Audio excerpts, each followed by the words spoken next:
Hello friends, എല്ലാവർക്കും നമസ്കാരം. ഞാനിപ്പോൾ ഫോർട്ട് കൊച്ചിയിലാണ്. കഴിഞ്ഞ എൻ്റെ വീഡിയോയിൽ കണ്ടിട്ടുണ്ടാകും ഇന്ത്യയിലെ ആദ്യത്തെ വാട്ടർ മെട്രോയായ കൊച്ചി വാട്ടർ മെട്രോയുടെ വിശേഷങ്ങളും പിന്നെ ജങ്കാരയാത്ര വിശേഷങ്ങളും. ആ വീഡിയോ കാണാത്തവരൊന്ന് പോയി കാണണം. ഇതുവരെ എൻ്റെ ചാനൽ സബ്സ്ക്രൈബ് ചെയ്യാത്തവർ ഒന്ന് സബ്സ്ക്രൈബ് ചെയ്യണം, സപ്പോർട്ട് ചെയ്യണം. എന്നാലും ഞാൻ ഇടുന്ന വീഡിയോസ് നിങ്ങൾക്ക് നോട്ടിഫിക്കേഷൻ വരുള്ളൂ. പിന്നെ എൻ്റെ വീഡിയോസ് ഇഷ്ടപ്പെട്ട ലൈക്കും ഷെയറും ചെയ്യാൻ മറക്കല്ലേ.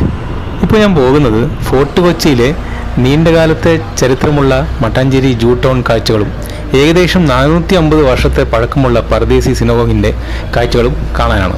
മട്ടാഞ്ചേരിയുടെ ചരിത്രത്തിലെ ഡച്ച് പാലസിനുള്ളതുപോലെ തന്നെ പ്രാധാന്യം നിറഞ്ഞ ഒരു സ്ഥലമാണ് ഈ ജൂ ടൗൺ. അതുപോലെ തന്നെ ഇവിടുത്തെ പർദേശി സിനഗോഗും.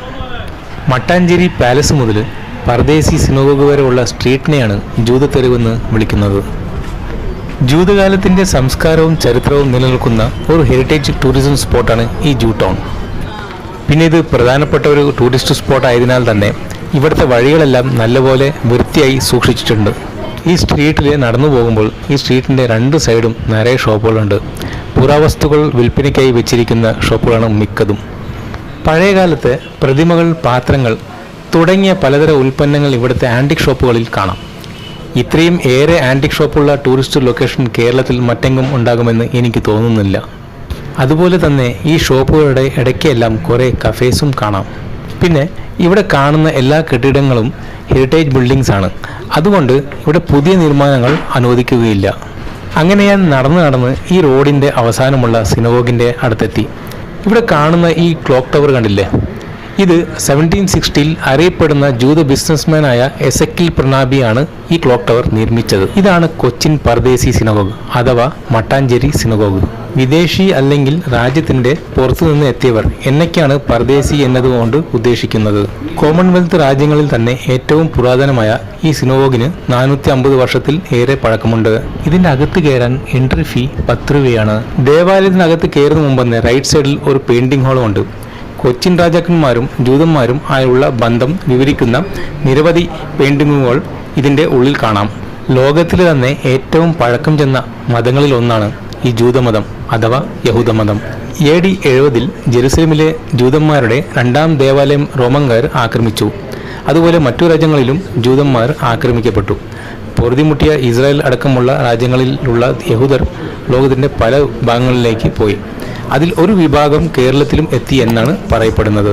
പിന്നീട് വർഷങ്ങൾക്ക് ശേഷം ഇന്നത്തെ ഇസ്രായേൽ രാഷ്ട്രം രൂപീകരിക്കപ്പെട്ടതോടെ ഭൂരിഭാഗ കേരളീയ ജൂതരും ഇസ്രായേലിലേക്കും മറ്റു രാജ്യങ്ങളിലേക്കും ഈ അടുത്ത കാലത്തിൽ തിരികെ പോയി. നേരത്തെ പറഞ്ഞതുപോലെ യൂറോപ്യൻ രാജ്യങ്ങളിൽ നിന്ന് പീഡനങ്ങളിൽ നിന്നും രക്ഷപ്പെട്ട് കൊച്ചിയിലെത്തിയ ജൂത സമൂഹത്തിനായി 1568 പണി കഴിപ്പിച്ചതാണ് ഈ ദേവാലയം. ജെറുസലേമിന് അഭിമുഖീകരിച്ച് പടിഞ്ഞാറ് ദിശയിലേക്ക് തിരിഞ്ഞാണ് ഈ സിനഗോഗ് സ്ഥിതി ചെയ്യുന്നത്. ഈ സിനഗോഗ് വിസിറ്റ് ചെയ്യുന്നവർ തീർച്ചയായും ഈ പെയിന്റിംഗ് ഹാളും ഒന്ന് വിസിറ്റ് ചെയ്യുന്നതാണ്. അപ്പോൾ നമ്മൾ പെയിന്റിംഗ് ഹാളിലെ കാഴ്ചകളെല്ലാം കണ്ടു കഴിഞ്ഞാൽ നേരെ പോകുന്നത് പ്രയർ ഹാളിലേക്കാണ്. വളരെ വൃത്തിയായിട്ടാണ് ഈ സിനഗോഗിൻ്റെ ചുറ്റുപാട് സൂക്ഷിച്ചിരിക്കുന്നത്. ഇനി നമുക്ക് ആ പ്രയർ ഹാളിലേക്ക് പോകാം.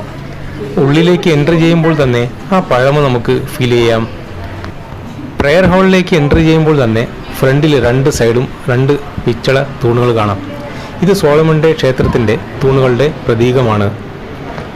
ഇവിടെയുള്ള ഓരോ വസ്തുക്കൾക്കും നൂറ്റാണ്ടുകളുടെ പഴക്കമുള്ളതാണ്. ഇവിടെ പ്രാർത്ഥനയ്ക്ക് നേതൃത്വം നൽകുന്നത് ഇസ്രായേലിൽ നിന്ന് വന്ന വൈദികനാണ്. വൈദികനെ റബ്ബി എന്നാണ് വിളിക്കുന്നത്. ഒരു വർഷം ഒരാൾ രീതിയിൽ എല്ലാ വർഷവും ഇസ്രായേലിൽ നിന്ന് വൈദികനെ ഇവിടെ അപ്പോയിന്റ് ചെയ്യും. അദ്ദേഹം ഇവിടെ താമസിച്ച് എല്ലാ വെള്ളി ശനി ദിവസങ്ങളിലും പ്രയർ നടത്തും. വെള്ളിയാഴ്ച ദിവസങ്ങളിൽ ഈ കാണുന്ന പ്രാർത്ഥനാ പീഠത്തിൽ നിന്നാണ് പ്രാർത്ഥന നടത്തുന്നത്. എന്നാൽ ശനിയാഴ്ച ദിവസങ്ങളിൽ ഇവിടെ കാണുന്ന ബാൽക്കണിയിൽ നിന്നാണ് അദ്ദേഹം പ്രാർത്ഥനയ്ക്ക് നേതൃത്വം നൽകുന്നത്. ഉള്ളിലേക്ക് കയറുന്ന വഴിയിൽ അകത്തും ഒക്കെയായി ഈ കാണുന്ന വിളക്കുകൾ എല്ലാം ബെൽജിയം, ഇറ്റലി തുടങ്ങിയ രാജ്യങ്ങളിൽ നിന്നാണ് കൊണ്ടുവന്നിരിക്കുന്നത്. അവയിൽ കൂടുതൽ പ്രവർത്തിക്കുന്നത് വൈദ്യുതിയിലാണ്. മറ്റു ചിലതാണെങ്കിൽ ക്യാൻഡിൽ ഉപയോഗിച്ചാണ് പ്രവർത്തിക്കുന്നത്. ഇതുപോലെ ഒട്ടനവധി ചരിത്ര പ്രാധാന്യം നിറഞ്ഞ ഒരു സ്ഥലമാണ് മട്ടാഞ്ചേരി ജൂ ടൗണിലെ ഈ പർദേശി സിനഗോഗ്. അപ്പോൾ ഇതുവരെ ഈ സിനഗോഗ് കണ്ടിട്ടില്ലാത്തവർ ഉണ്ടെങ്കിൽ തീർച്ചയായിട്ടും കണ്ടിരിക്കേണ്ട സ്ഥലമാണ് ഈ മട്ടാഞ്ചേരി ജൂ ടൗണിലുള്ള പർദേശി സിനഗോഗ്. അങ്ങനെ ഞാൻ സിനഗോഗും കണ്ട് തിരിച്ചിറങ്ങി. ശനിയാഴ്ച ദിവസങ്ങളിൽ ഈ സിനഗോഗിൻ്റെ അകത്ത് പ്രവേശനം ഉണ്ടായിരിക്കുന്നതല്ല. ബാക്കി ദിവസങ്ങളിൽ രാവിലെ 10 മണി മുതൽ വൈകിട്ട് 6 മണി വരെയും വെള്ളിയാഴ്ച ദിവസങ്ങളിൽ രാവിലെ 10 മുതൽ ഉച്ചയ്ക്ക് 2 മണി വരെയാണ് പ്രവേശന സമയം. സിറ്റിയിൽ നിന്ന് റോഡ് മാർഗം ഇവിടേക്ക് വരണമെങ്കിൽ 12 കിലോമീറ്റർ യാത്ര ചെയ്യണം. ട്രാഫിക് അവോയ്ഡ് ചെയ്ത് പെട്ടെന്ന് ഇവിടെ എത്തണമെന്നുണ്ടെങ്കിൽ ഹൈക്കോർട്ട് വാട്ടർ മെട്രോ ടെർമിനലിൽ നിന്നോ അല്ലെങ്കിൽ എറണാകുളം ബോട്ട് ജെട്ടിയിൽ നിന്നോ ബോട്ടിൽ കയറിയാൽ വെറും 20 മിനിറ്റ് കൊണ്ട് ഇവിടേക്ക് എത്താം.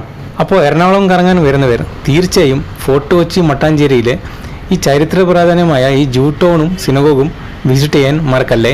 ഇതേപോലെ തന്നെ ചരിത്ര പ്രാധാന്യമുള്ള വേറൊരു പ്ലേസാണ് മട്ടാഞ്ചേരിയിലുള്ള ഡച്ച് പാലസ്.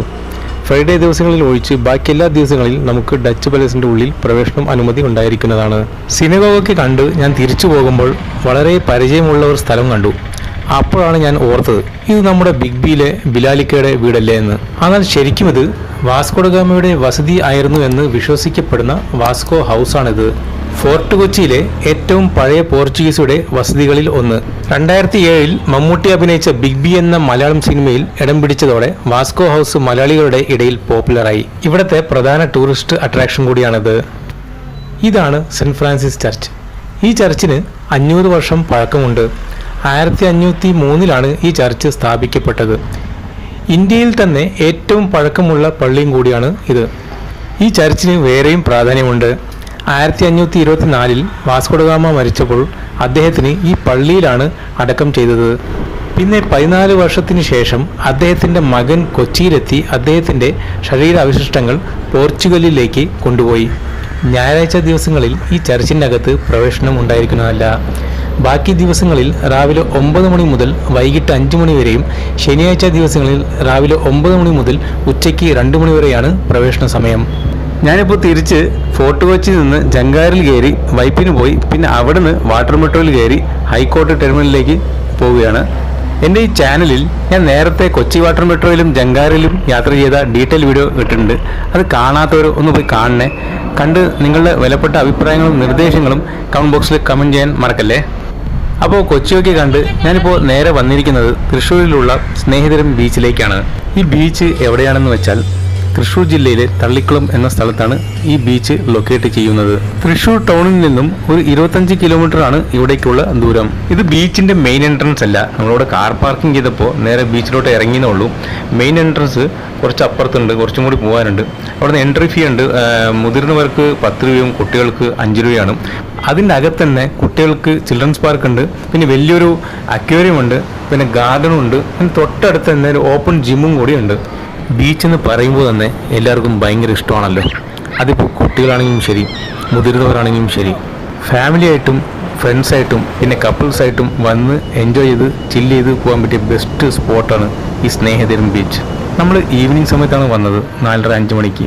വീക്ക് ഡേയ്സ് ആയതുകൊണ്ടായിരിക്കാം കൂടുതൽ റഷൊന്നും ഉണ്ടായിരുന്നില്ല. ഇതിവിടുത്തെ പോലീസ് സ്റ്റേഷനായിരുന്നു. പോലീസ് സ്റ്റേഷൻ എന്ന് പറയാൻ പറ്റില്ല, ടൂറിസം പോലീസിൻ്റെ ഓഫീസായിരുന്നു. ലാസ്റ്റ് ടൈമിലെ കടലാക്രമണത്തിൽ തകർന്നിരിക്കുകയാണ്. അകത്ത് കയറാനൊന്നും പറ്റൂല, എപ്പോൾ വേണമെങ്കിലും വീഴാം. ആ ഒരു അവസ്ഥയിലാണ് നിൽക്കുന്നത്. 2010 മികച്ച ബീച്ച് ടൂറിസം ഡെസ്റ്റിനേഷനായി ഈ സ്നേഹിതരം ബീച്ച് തിരഞ്ഞെടുക്കപ്പെട്ടു. നമ്മുടെ കേരള ടൂറിസം വകുപ്പാണ് ഈ ബീച്ചിന് പരിപാലിക്കുന്നത്. സ്നേഹിതരം ബീച്ചും കണ്ട് കുറച്ചും കൂടി 1 കിലോമീറ്റർ മുമ്പോട്ട് പോയി കഴിഞ്ഞാൽ തമ്പാങ്കടവ് ബീച്ച് വരും. ഇനി നമുക്ക് തമ്പാങ്കടവ് അറപ്പ ബീച്ച് കാഴ്ചകളിലേക്ക് പോകാം. തമ്പാങ്കടവ് ബീച്ചിന് വേറൊരു പേരും കൂടിയുണ്ട്, അറപ്പ ബീച്ച് എന്ന് പറയും. അത് എന്തുകൊണ്ടാണ് അറപ്പ ബീച്ച് എന്ന് പറയുന്നത് ഞാൻ അവിടെ എത്തിയിട്ട് പറയാം. തമ്പാങ്കടവ് ബീച്ചിലേക്ക് പോകുന്ന വഴിയിൽ റോഡിൻ്റെ ഇരുവശവും നല്ല തെങ്ങുംതോപ്പും അതിൻ്റെ അപ്പുറം കടലും കാണാം. കഷ്ടിച്ചൊരു 200-300 മീറ്റർ മാത്രമാണ് കടലിന് റോഡിലുള്ള ദൂരം. കഴിഞ്ഞ മാസങ്ങളിൽ നല്ല മഴ ലഭിച്ചതുകൊണ്ട് നല്ല പച്ചപ്പും കാണാം. തമ്പാങ്കടവ് ബീച്ച് അല്ലെങ്കിൽ അറപ്പ ബീച്ച് എന്നാണ് ഈ ബീച്ചിന് പറയുന്നത്. അറപ്പ എന്ന് പറഞ്ഞാൽ പുഴി എന്നാണ് അർത്ഥം. ആലപ്പുഴ കുട്ടനാടിൽ ഉള്ളവർക്ക് കേട്ടുപരിചയമുള്ള വാക്കാണ് പുഴി എന്ന് പറയുന്നത്. കരയിലെ മഴക്കാലത്തൊക്കെ വെള്ളം കൂടുമ്പോൾ വെള്ളപ്പൊക്കം വരാതിരിക്കാൻ വേണ്ടി കടൽ തീരത്ത് മണ്ണുപയോഗിച്ച് നിർമ്മിക്കുന്നതാണ് അറപ്പ. ചില ഭാഗത്ത് വെള്ളം കൂടുമ്പോൾ ഈ അറപ്പ പൊട്ടിച്ച് കടലിലേക്ക് വെള്ളം ഒഴുക്കി വിട്ടിട്ട് നമുക്ക് വെള്ളപ്പൊക്കം നിയന്ത്രിക്കാനും സാധിക്കും. പിന്നെ ഈ ബീച്ചിൻ്റെ തൊട്ടടുത്ത് കുറേ റെസ്റ്റോറൻറ്റ്സും റിസോർട്ട്സും പിന്നെ ഹോം സ്റ്റേ എല്ലാം അവൈലബിൾ ആണ്.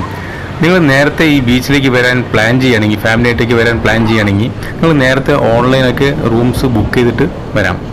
ഈ ബീച്ചിന് ഏറ്റവും അടുത്തുള്ള റെയിൽവേ സ്റ്റേഷൻ ഏതാണെന്ന് വെച്ചാൽ നമ്മുടെ തൃശ്ശൂർ റെയിൽവേ സ്റ്റേഷനാണ്. തൃശ്ശൂർ റെയിൽവേ സ്റ്റേഷനിൽ നിന്നും 25 കിലോമീറ്റർ ദൂരമുണ്ട് ഈ ബീച്ച്. അതേപോലെ തന്നെ കൊച്ചി എയർപോർട്ടാണ് അടുത്തുള്ള എയർപോർട്ട്. എയർപോർട്ടിൽ നിന്നും ഈ ബീച്ചിലേക്ക് 62-65 കിലോമീറ്റർ ഉണ്ട്.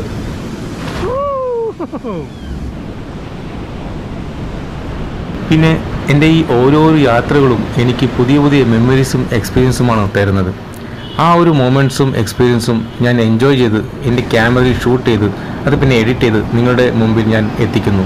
ഞാൻ ഇടുന്ന വീഡിയോസ് അതേപോലെ നിങ്ങൾക്കും കണ്ട് എൻജോയ് ചെയ്യാനും എക്സ്പീരിയൻസ് ചെയ്യാനും പറ്റുന്നുണ്ടെങ്കിലും ഇല്ലെങ്കിലും തീർച്ചയായും കമൻറ്റ് ബോക്സിൽ കമൻറ്റ് ചെയ്യണേ.